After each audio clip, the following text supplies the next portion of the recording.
If you want to insult India or want to speak something bad about India, there are two conditions that I need to see before I actually listen to what you're speaking about India.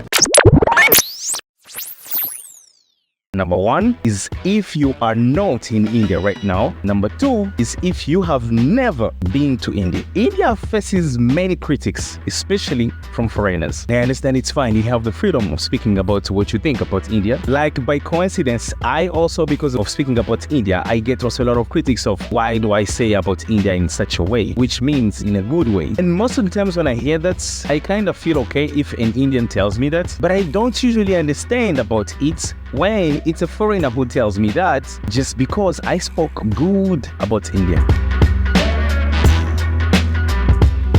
No foreigner should find even happiness in speaking bad or insulting India. The reason why I think no foreigner should feel happy about that is because of one major reason. India gives the royal treatment to every foreigner, which basically means every foreigner who have ever set their feet in India. I'm sure at some point you enjoyed the priorities of being a foreigner, and the best thing that you want to see is the few bad things that you saw in India because they are not done like that in your country maybe, and you use that to claim that India is a bad place. This doesn't mean that you shouldn't speak bad about India, because I firmly believe that everyone should have the possibility of telling Indians about things that should be done better, that should be done different in order for the community of Indians to be better. But the insulting for the sake of degrading India, I don't think it's a good thing to do, especially if you've been to India. I enjoy a lot of things that I get in India just because I'm a foreigner, which I doubt could happen in so many other countries, especially in Western countries where nobody literally cares about you. If you're a foreigner, yes, come here, do your vacations and leave. Nobody is going to give you any extra attention because you're a foreigner.